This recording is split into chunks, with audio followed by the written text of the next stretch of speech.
Hello. In the last part, we have discussed about binary counter and we perform amortized analysis on that binary counter using accounting method, right?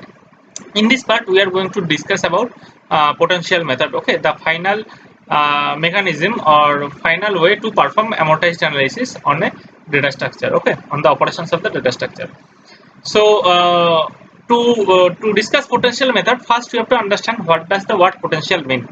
Okay, so we generally tell for somebody like he has the potential or she has the potential to do something, right? So what does it mean? It actually means that he or she has the ability to do something in the near future, right? So the word potential actually means the ability to do something in the near future. Okay, I mean this is also similar to the concept of potential energy in physics, right? So if we put something in the at a height, like for my mobile. Okay, so if I put the mobile at a height from the ground, right? So now the mobile has the potential to do something, right? So if I drop the mobile on something, right? So then what will happen? Suppose there is a nail, so the nail maybe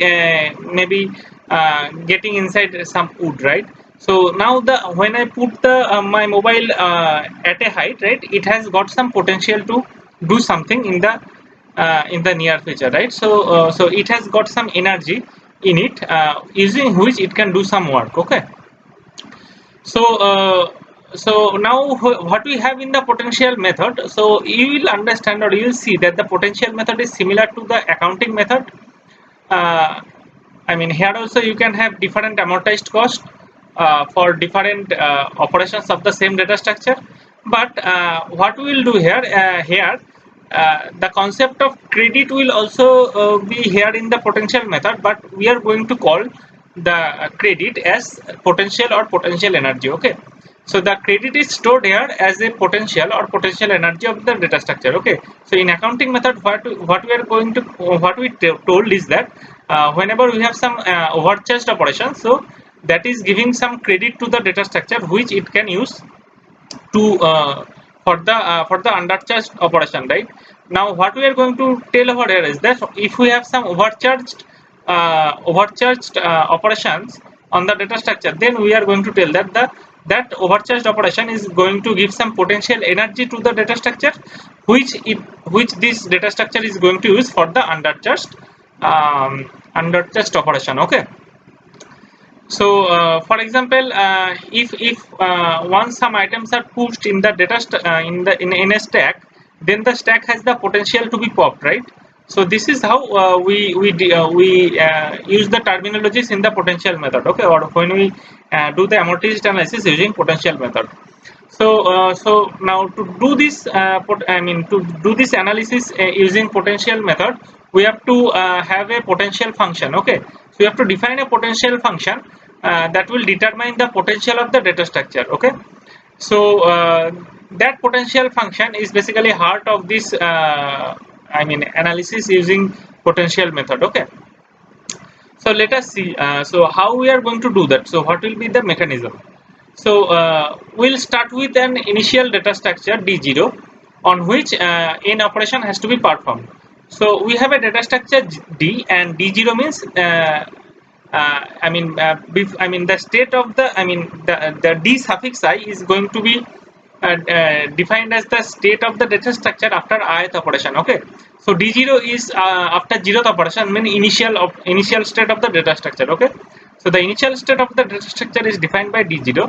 So we'll start with an initial data structure D0 on which we are going to perform n operations. Okay, so let us define some variables over here. So let C suffix I or Ci be the actual cost of the ith operation. Okay, so if the ith operation, I mean, for example, suppose if the ith operation is push in case of stack, then Ci for that operation is going to be 1, right?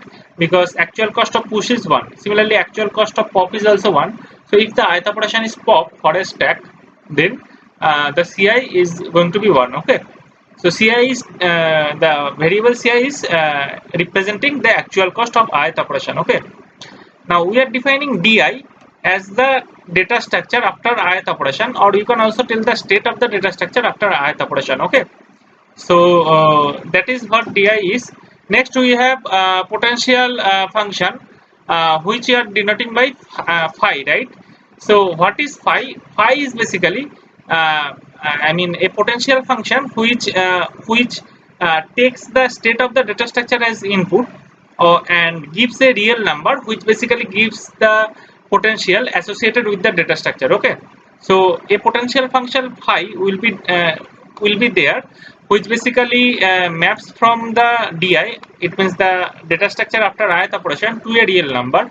Okay, which is nothing but that real number is nothing but the potential which is associated with the data structure di. Okay, so that is what phi is, or potential function is, and that is what we need to define. Okay, so and we'll have another variable which we are going to call as c cap I. Okay, so c cap I is nothing but the amortized cost of the ith operation. Okay, so again let me recapitulate it. What we have ci as the actual cost of the ith operation, di is the state of the data structure after ith operation, potential function phi which maps from the state of the data structure to a real number, which is nothing but the potential of the data structure at that point, and c cap I is the amortized cost of the ith operation. Okay, then we can define the amortized cost ci cap as ci cap is equals to ci plus phi of di minus phi of di minus 1.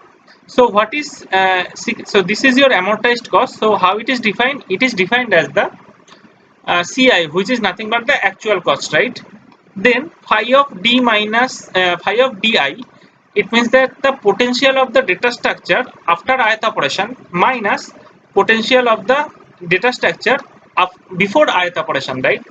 So this phi di minus phi di minus 1 is nothing but the potential difference, right? So this is nothing but the potential difference that is incurred by the ith operation in the data structure. Okay, so the amortized cost of the ith operation c cap I is defined by the actual cost plus the potential difference that has been incurred by the ith operation. Okay, so total amortized cost. So now so this is the I mean c cap I is the amortized cost of ith operation. Now if we try to find out the total amortized cost, what we have to do for total amortized cost for n operation will be nothing but the summation over this ci cap, right, or c cap I from I equals to 1 to n. Okay, so this is what we are going to call as the total amortized cost for n operations is nothing but the summation of c cap I for I equals to 1 to n, right? So that will give you, so that this will give you total amortized cost for the sequence of n operations. Now if we replace that c cap I with this expression, so how it will look like? So it will look like summation of I from 1 to n, then ci plus phi of di minus phi of d minus di minus 1. Okay, so now if you look at it, so how, what we are going to do next, we are taking this part out. Okay, summation of, so we are taking this part out. This is summation of ci for I equals to 1 to n, right? So this is over here.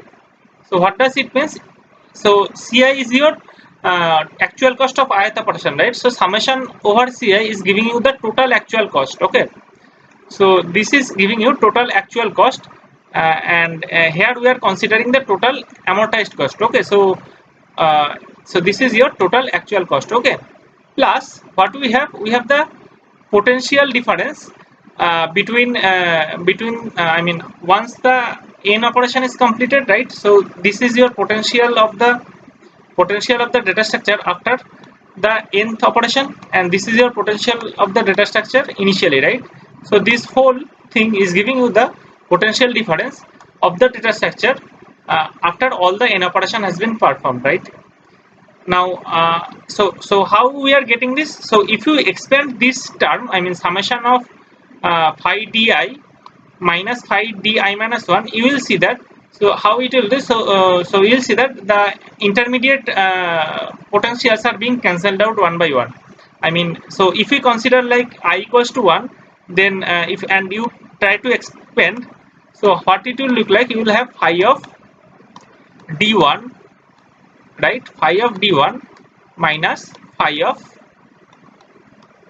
d0, right. Now now for the next operation, when I equals to 2, next you will be added with phi of d2, right, minus phi of d1, right. And like this way, in the next term you will have phi of d3 minus phi of d2, and this will continue in the when you get I equals to n. At that point you will have phi of dn, right, minus phi of dn minus 1. Okay, so now you can understand that I mean, once you expand this summation for this phi for this potential functions, you will understand, or you can see that this phi of d0 will minus phi of d0 will remain there, but this phi of d1 will be cancelled by this minus phi of d1. Similarly, this phi of d2 will be cancelled by the phi of I mean, there will be a term like phi of d3 minus phi of d2, so that minus phi of d2 will cancel this d2, right. So similarly, everything will be cancelled out, this one will also cancel out, only thing will remain is that phi of dn minus phi of d0, which is given over here. Okay, so that is how we are getting that phi of dn minus phi of d0. Every intermediate potential is going to be cancelled out when we expand the summation over the potentials. Okay, so this is how we get the total amortized cost. Okay, now now if we can define the potential function such that the phi of d0, or the potential of the initial data structure, is less than equals to phi of dn, which is the final state of the, or potential of the final data structure after n operations, then the total amortized cost will upper bound the total actual cost, right. So that is what our criteria was, right. The total amortized cost has to be upper bounding the total actual cost, right. So see, here you have the total actual cost, right. Now if you can define the potential function in a way that this dn minus d0 is always greater than equals to 0, then the whole term, I mean, then the summation of ci plus this potential difference will be greater than equals to summation of ci, which is your actual cost, right. Then we can tell that the total amortized cost is having an upper bound on the total actual cost, right. So for that you have to define the potential function such that uh, the phi of d0 has to be less than or equals to phi of dn. Okay, so let us see how we can do that. So next we will try to define this potential function. Now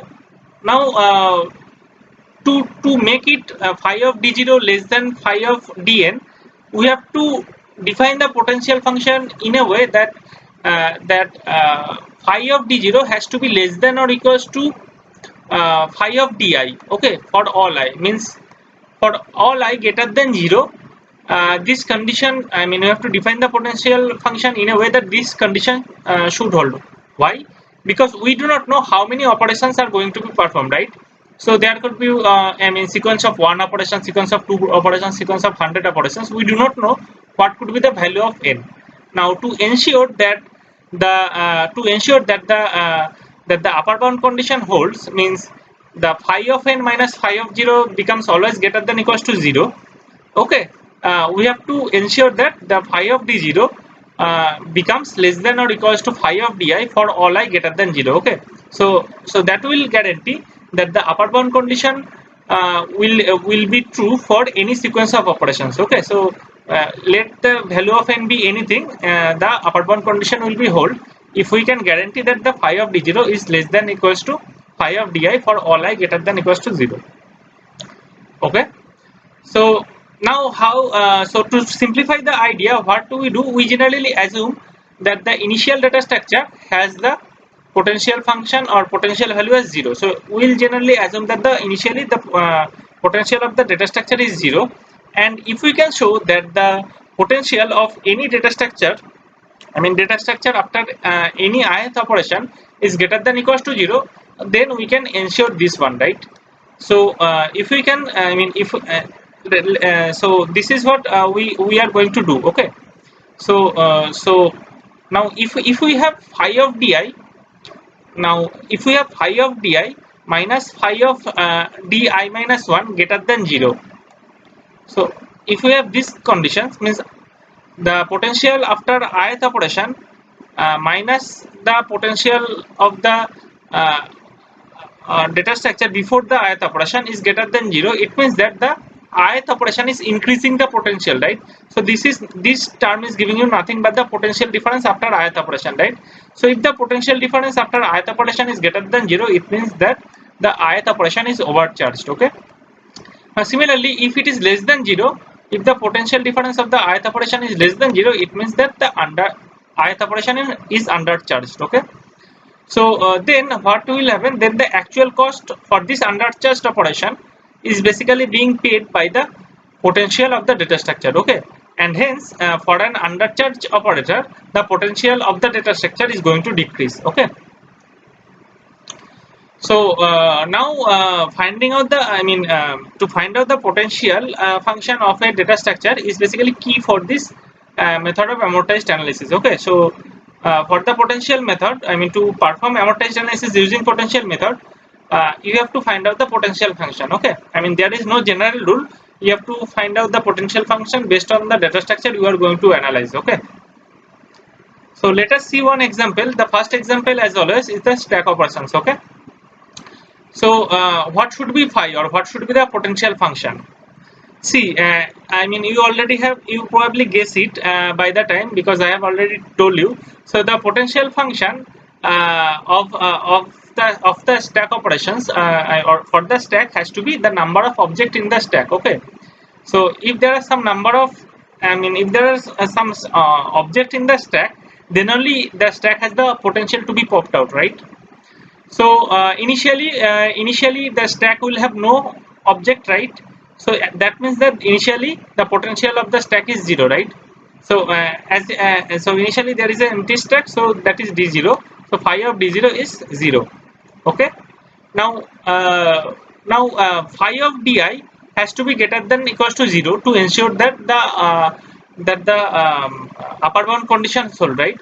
Now for this potential function, as we have defined potential function as the number of object in the stack, so after any operations, after any sequence of I operation or after ith operation, that potential difference or the potential of the data structure has to be greater than or equals to 0, because in the ith operation, if you push or if you pop, the number of stack, the number of object in the stack cannot be negative, right? Hence the potential of the data structure after ith operation cannot be less than 0. Okay, so after any ith operation, that phi of di will be always greater than or equals to 0. Okay, it means that the upper bound condition is secured. Okay, so therefore phi of d0 is less than equals to di, as we have seen in the last slide, and this will guarantee the upper bound. Okay, for the for our potential function, we can assure that the amortized cost will be an upper bound to the actual cost. Okay, so let us see now the how the operations are defined and how this potential function are going to be. Okay, and what will be the amortized cost. So so let us consider the operations of the stacks one by one. We have push, we have pop, we have multi-pop. Now two cases of multi-pop, when k less than s and when k greater than s. Okay, you can also tell k greater than equals to s. Okay, so let me do it as k greater than equals to s. Okay, so this is greater than or equals to. Now when we are pushing, so in at ith operation, so before the push, suppose the size of the stack is s. Okay, now whenever we are considering, let us consider at that point when we are performing this operation on the stack, the size of the stack is s. Okay, now we are seeing what is the size of the stack after that operation. So if we push, the size of the stack is going to be increased by 1, right? Now as you know that the actual cost for push is 1. Okay, Now what is the potential difference? So potential difference is phi of di minus phi of di I minus 1, right? So here we have phi of di is equals to s plus 1, right? As we have declared the potential function to be the number of object in the stack. So this is the potential function is nothing but the size of the stack. So and that is s plus 1 minus s, right? So here we have s plus 1 minus s, which is 1. So the potential difference is 1 for the push operations. Okay. Now what will be the amortized cost? So if you can remember, the C cap I was defined in terms of Ci plus the potential difference, right? So for this operation, Ci is 1 and the potential difference is also 1, right? So 1 plus 1 is 2. So the amortized cost of the push operation in the potential method is 2, which is nothing but order of 1. Similarly, for the pop operation, initially let us tell the stage size of the stack is s. Now if we pop one item, what will happen? The size will be reduced by 1. Okay. Now you know the actual cost of pop is 1. Now what will be the potential difference? So potential difference will be this one, size before size after this one, s minus 1 minus s. Okay. So s minus 1 minus s, which is minus 1. So potential difference is minus 1. It means that the pop operation is undercharged. Okay. Now so the amortized cost will be, as you know, actual cost plus potential difference. So actual cost is 1, potential difference is minus 1. So 1 minus 1 is 0. So 0 is nothing but order of 1, right? Again, if we consider the multi-pop operation when k less than s, what we have? So when k less than s, in the multi-pop operation, you will be able to pop out all the k items, right? So so the size after the multi-pop operation is performed will be s minus k. Okay. Now the actual cost for this operation is going to be k, because the loop will be iterated for k times. Okay. So what will be the potential difference? So the potential difference will be size after minus size before, right? So s minus k minus s, which is nothing but minus k. Okay. So the multi-pop operation also is undercharged, right? Because it is having negative potential difference. So what will be the amortized cost? So amortized cost, as you know, will be the actual cost plus the potential difference, that is k minus k, which is 0. So 0 is nothing but order of 1. And now when you have the multi-pop operation, when k greater than or equals to s, so what will happen? So size before this operation is s, and size after that operation. So in that case, in this scenario, all the items will be popped out, right? So size after the operation will be 0, right? So what will be the actual cost over here? So actual cost will be the number of elements that were present in the stack initially. So that is s, right? So what will be the potential difference? So potential difference is nothing but the size after the operation minus size before the operation. So 0 minus s or minus s. So again you can see that the multi-pop operation is having a negative potential difference. It means that it is undercharged. Okay. Now what will be the amortized cost of multi-pop operation in this case? So amortized cost is actual cost, this one, plus the potential difference, this one. So s minus s, which is 0, which is again order of 1. So you can see that using the potential method also we can found that the amortized cost of all the operations push pop and multi pop is order of 1, and we have also considered the both the scenario for multi pop operation. Okay. So amortized cost of all the three operations is order of 1, that we have found using the potential method. So this is the part where we have discussed the potential method. In the next part we are going to discuss about the binary counter, and we are going to perform the amortized analysis on the binary counter using potential method.